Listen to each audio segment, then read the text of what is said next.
Does it really have to be perfect? Can it be perfect? All week I've been talking about topics that somehow fit or revolve around a theme of courage and the courage it takes to make that next step forward.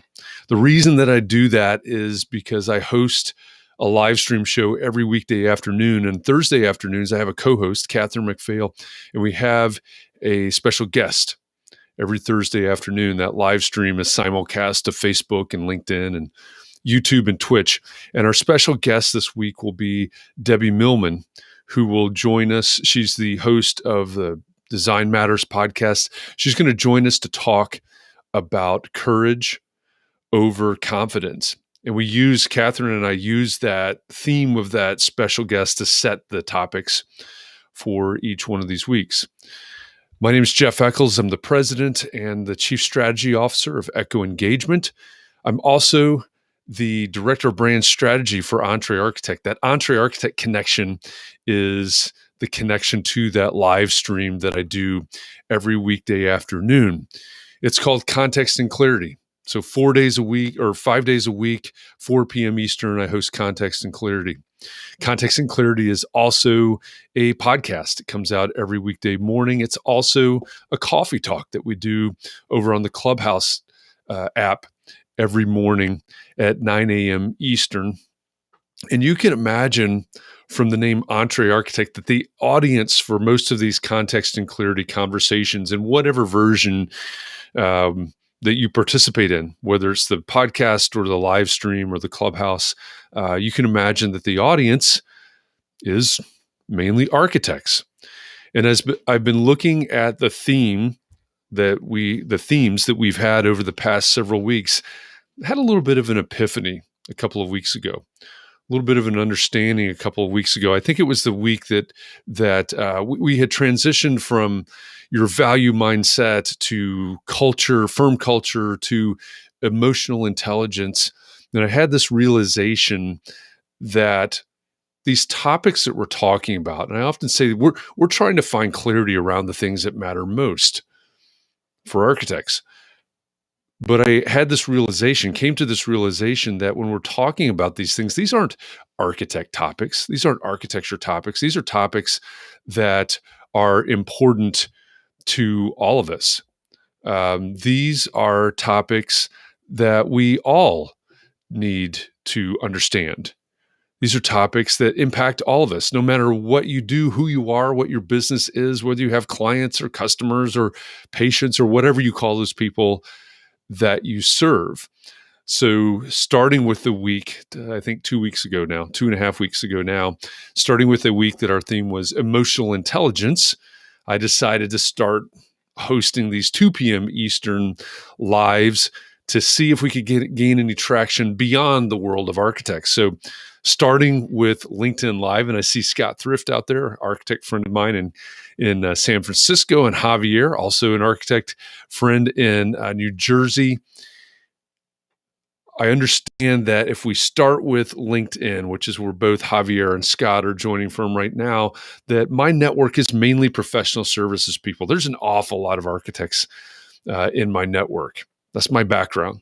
There's an awful lot of engineers and contractors and real estate agents and attorneys and accountants and creative and design professionals and other professional services folks in my network as well. So why not see if we can gain any traction, see if we can have these conversations in another forum, in a forum that attracts architects as well as others in professional services. So with that being said, number one, just like Scott and Javier have done, if you're seeing this now live, wherever you are, on LinkedIn or YouTube or Twitch, say hi.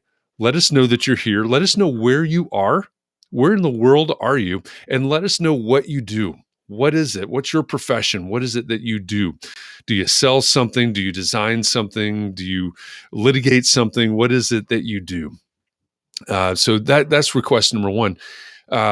Number two, as the dogs bark in the background, number two is to make sure that we all understand that I am not coming to these conversations as an expert on these topics. I'm coming here to facilitate a conversation. So if you are an expert on the topic that we cover for the day, please weigh in, tell us, explain, share your knowledge, share your expertise. If you're also not an expert and you have questions, ask your questions. If you have advice, if you have experience, if you have stories, share that in the comments here as we go through the live. And if you're watching this on the replay, use the hashtag replay. That's a great thing about these tools that we have now. We do these live streams and they're streamed to LinkedIn or wherever they go to, and they remain there as a post and a recording. So you can continue the conversation. You can continue commenting and asking questions. So whether you're live or you're watching the replay, join the conversation. That's what I'm hoping that we can turn this into, is an actual conversation. So I'm here as a facilitator, not as an expert. Like I said at the beginning, we've had this theme, or I've had this theme for the week about courage first. Again, we'll talk to Debbie Millman tomorrow about courage over confidence. Interesting take that she has on that. You can Google it and find more if you want before tomorrow. But everything that I'm talking about, everything that we're talking about this week revolves around courage, because I think as I list off the topics for each of the days, I think we'll see that the most important thing that we can do is take that next step forward. That's the critical thing. In order to move forward, in order to grow, in order to progress, in order to get better, or whatever you want to say, we have to take that next step forward. That's the critical action that has to be taken, because if you don't, you're stuck by whatever this thing is. If you don't, you might be moving backwards. And so Monday, we started out talking about fear. What fear is holding you back right now, or what fear is pushing you forward right now? And what are those fears costing you right now? Because there's a fee, there's a cost that comes with that fear of that. If it's paralyzing you, if that fear is paralyzing you, there's a cost to that inaction. So what kind of courage does it take? How do you find that courage to take that next step forward? On Tuesday, yesterday, we talked about imposter syndrome. Really interesting conversation on all the different context and clarity versions yesterday, and then here in this live stream version yesterday about imposter syndrome. Right? Have you ever felt like that? Have you ever felt? I think the general agreement was that maybe feeling like a fraud seemed like going too far, but have you ever felt a lack of confidence? Have you ever felt like you weren't qualified, you weren't worthy, you didn't have it all figured out, etc.? Something like that. And so we talked about imposter syndrome yesterday. And the question again is, if you are doing something new, if you're attempting something, if you've been asked to do something, if you're trying to sell a new product, whatever your context is, have you ever felt like you're not qualified to do that? And how did you move forward from there? Because if you didn't move forward, several people yesterday mentioned a comfort zone. Comfort zones are great, right? But how do we grow? How do we move out of that? Whether it's scaling your company or raising your fees or whatever it is, how do you get out of that and grow out of that? You have to be able to move forward. So if you have that imposter syndrome, again, the question becomes, where do you find the courage to step around that and move forward? And so then the topic today, again, fear, imposter syndrome, and then the topic for today is perfectionism. If you are a professional, if you are an expert in something, whatever it is that you do, if you're a doctor or a CPA, an attorney, an engineer, whatever, the stakes are pretty high. People are looking to you to have answers. Many professionals, of course, are weighed down with this idea that they are the professional, that they are the expert, that they have to get it right. And so I think, number one, it's important for us to understand that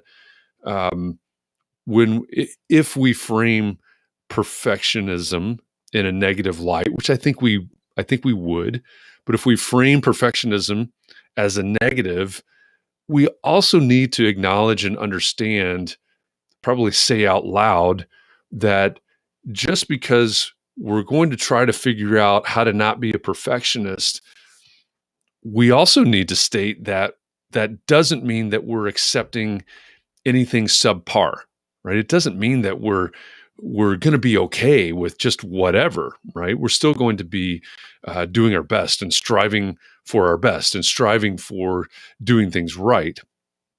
However, there's got to be a line there somewhere. So I wanted to read uh, a definition here.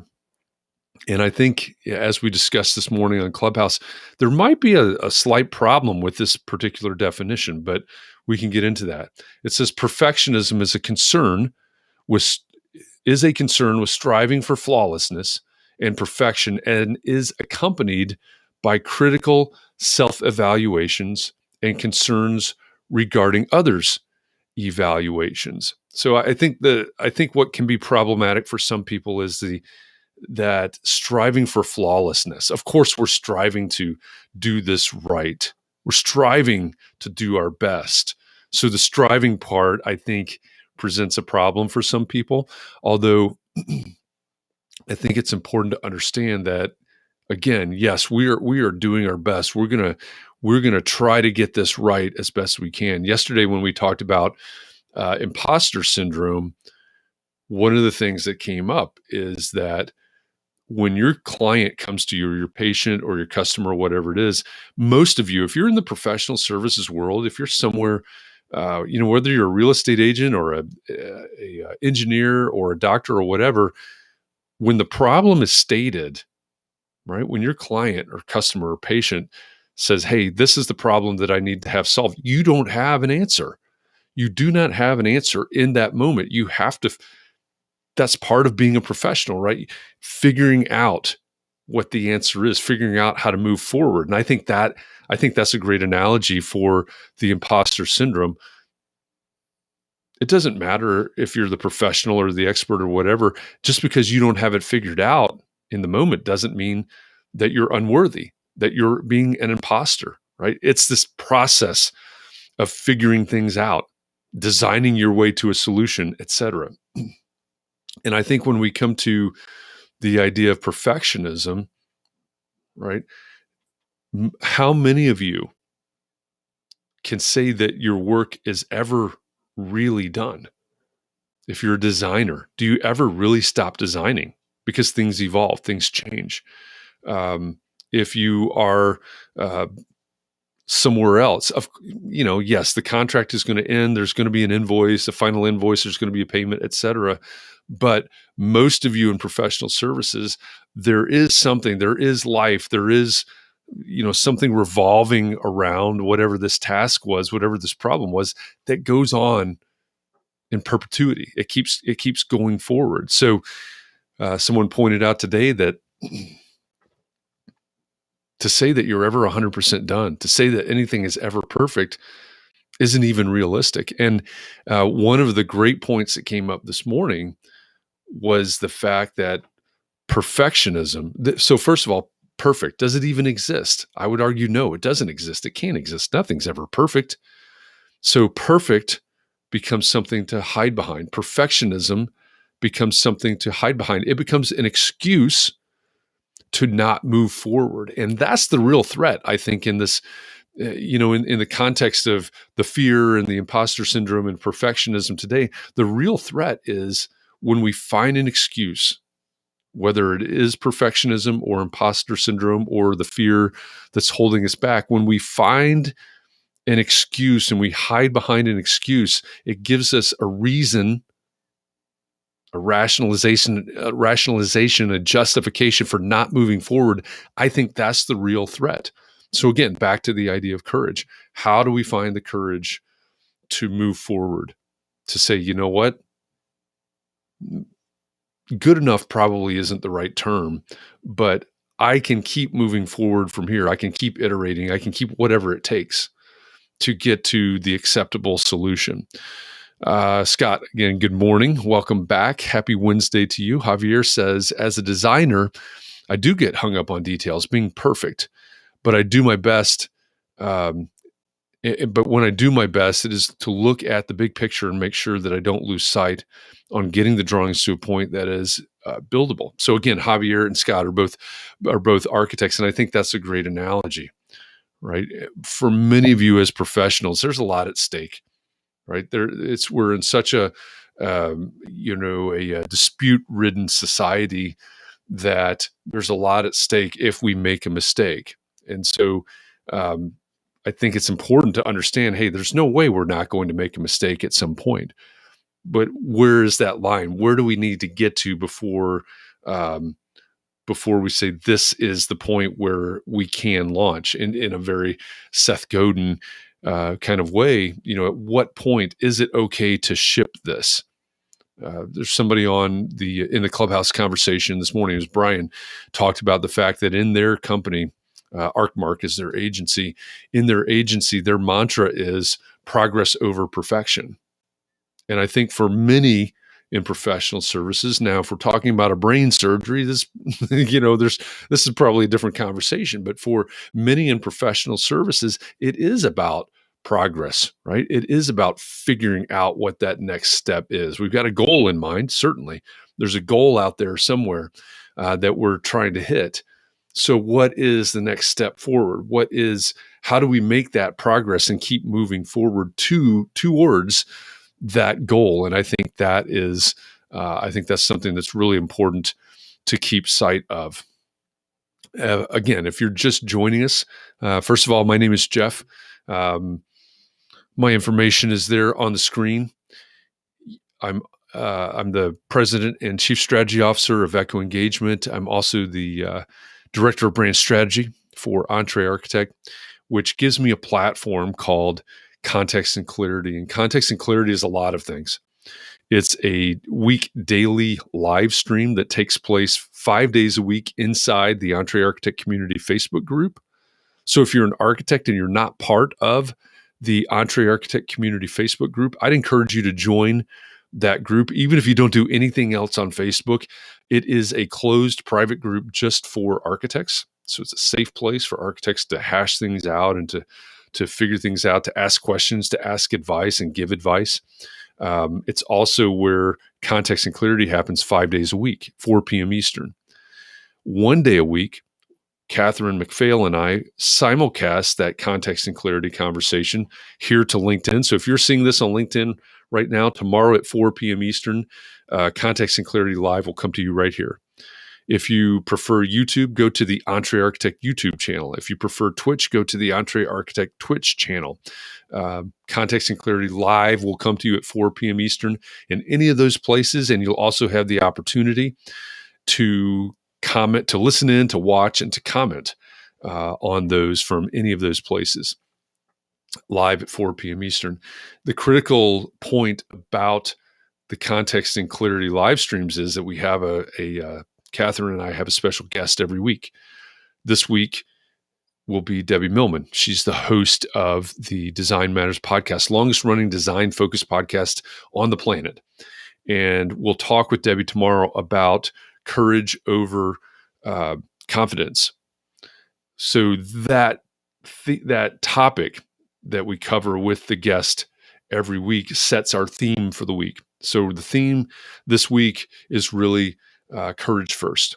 So we've been talking about fear. We've been talking about imposter syndrome. Today we're talking about perfectionism and the courage it takes to move past those roadblocks, if we want to call it that.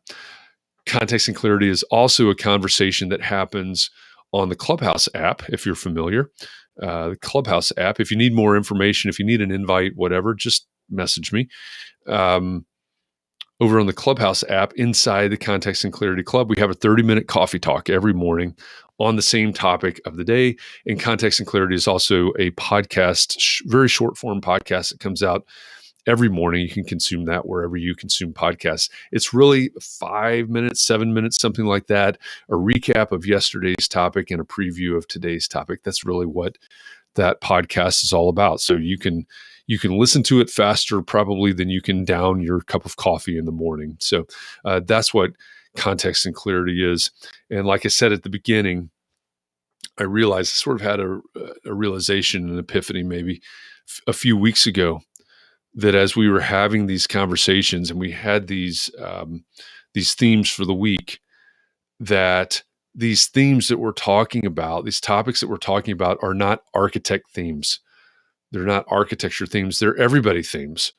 So no matter what you do, if you're a doctor or an attorney, you're a accountant, a creative or a design professional, you're a contractor, you're a real estate professional, you're an engineer, whatever you do, when we talk about emotional intelligence, or when we talk about human connection, human communication, human collaboration, when we talk about fear and courage, all of these topics are completely applicable, completely necessary for all of us to understand, to engage with, to make our work better, our businesses better, or make us better human beings. So that's why I decided a few weeks ago, 2.5 weeks ago now, I guess, to launch this series of live streams at 2 p.m. Eastern, and they'll be short. I'm almost ready to wrap this one up, but just a short live stream every day to tackle the topic of the day. And so today's topic is perfectionism. Scott says it's always hard when the client says,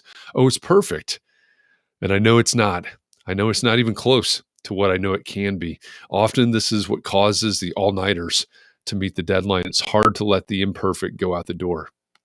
I totally get that. And I there's obviously some causes to perfectionism. Part of that is your professionalism, certainly.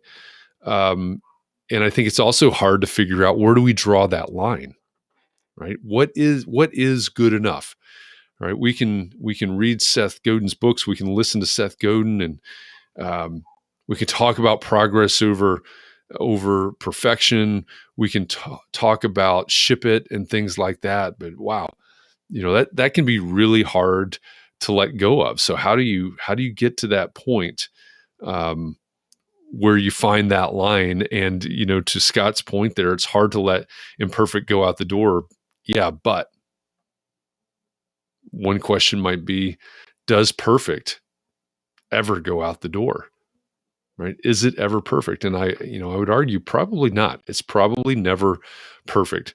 If for the architects and engineers and others that are fans of the built environment, if you take the example of Frank Lloyd Wright, many of you know who that guy is. If you go up to Taliesin up in Spring Green, Wisconsin, and you take a tour and they tell you about how many times he redid, redesigned, rebuilt, despite fires and things, but changed what was there, right? He never stopped.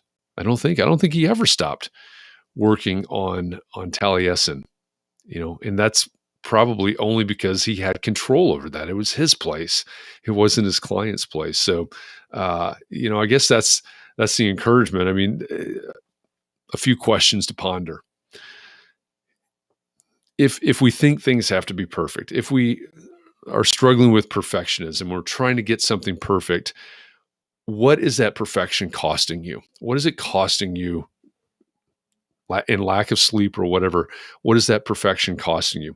What are you missing out on when you're trying to get it to the point of perfect? And I'm not pointing this at Scott. These are just general questions. What are you missing out on in that that attempt to get things to the point of perfect? Is it sleep? Is it relationships? Is it another project? Is it something? And then finally, what are you going to do? What are you going to do to find the courage to get past that perfectionism and take the next step forward? Because again, this is one thing that it's a realization that I came to this week. The most important thing is that next step forward, because without that next step forward, we can't move forward, right? If we don't take that next step forward today, are we going to take it tomorrow? Are we going to take it a week from now or a month from now? Or are we ever going to take it? Because if we don't take that next step forward, I'm not saying run 100 miles ahead. I'm take the next step, put the left front in front of the right foot. What's it going to take that next step forward? Because if you don't, you're not making progress. You're not moving towards your goals. You're not growing. You're not getting anything done. If you don't, I think a lot of people would argue that if you're not moving forward, you're moving backwards somehow in some context, right? So that's the question. Where are you going to find the courage to take that next step forward? So with that, I think it's time to wrap this up. It's time to get on to other things that have to get done today. Can't hide behind another live stream to have an excuse for not getting things done. So I appreciate you, Scott and Javier. I see you out there. Anybody else that's watching this live right now, I appreciate you watching this. Say hi. Let us know that you're here. Let us know where you are and what you do. I really do want to grow this to the point of conversation. And if there are any of you out there going, wow, how do you grow this? Or, hey, it takes a lot of work to grow it. That I understand. We started Context and Clarity April 6th of 2020. So next week we'll hit the 1 year mark on Context and Clarity. It takes a while to grow an audience. It takes a while to engage people in these into something that becomes a conversation. And so we'll see. We'll see if we can do this. Maybe we won't be able to turn this into a conversation, and that'll be fine too. Right back to imposter syndrome, perfectionism. If this quote unquote fails, if this effort doesn't turn into a conversation, that's fine too. There's no problem with that at all. I'm trying. I'm going to keep trying. At least, I'm committing to this basically 1 week at a time. We'll see. We'll see what happens at the end of this week. Do I continue it next week? I've got a busy couple of weeks coming up. Maybe I don't. But I think that's also very healthy. When we were talking about imposter syndrome yesterday, I found an article that was 10 steps to getting overcoming, I guess it said, the imposter syndrome. Understand failures and mistakes and the real implications of them. And many of the things, if I did decide, if this doesn't take traction and I did decide to mark this off as a failure, what are the implications of that? Really not much of anything, right? It means that I spent, half an hour or so every weekday for a few weeks, and it never really caught fire. And that's fine. There is nothing wrong with that at all. Putting this out there in case somebody does want to engage with that. And if they do, that's great. And if they don't, that's fine, right? I think that's, to me, hopefully I'm not fooling myself, but I think that's a healthy mind space to be. So I'm going to put it out there at least through the end of this week, and we'll see what we do after that. Again, reality of time also rules a lot of things. So we'll see where it goes. But I appreciate you if you're watching this, if you're commenting on this, and I will be back here again tomorrow. Again, tomorrow, Thursday, I'll do a little preview of our conversation that we'll have with Debbie Millman at 4 p.m. Eastern tomorrow. I'll be back here at 2 p.m. Eastern to give you the preview of that. I'll be on Clubhouse tomorrow morning at 9 a.m. Eastern to give a preview of that.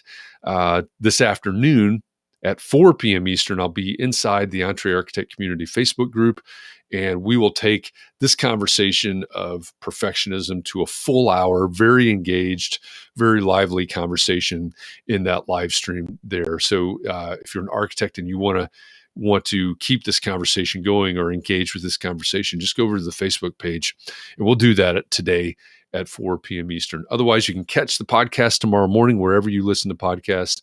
You can join the conversation on Clubhouse tomorrow at 9 a.m. Eastern, and then you can catch this again tomorrow at 2 p.m. Eastern. We'll talk about courage over confidence tomorrow. So with that, thank you. That brand is Context and Clarity. Just look for Context and Clarity wherever you are.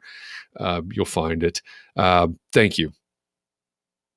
Take care of yourself. Take care of those around you. Try to get over these things. I know it's easy for me to say that, right? But the fear, the imposter syndrome, the perfectionism, they're holding us back, and there's a cost to that. So try to search for the courage that it will take to take that next step forward. That's my encouragement to you today. So thanks, everybody. Have a great day, and I'll see you around somewhere soon.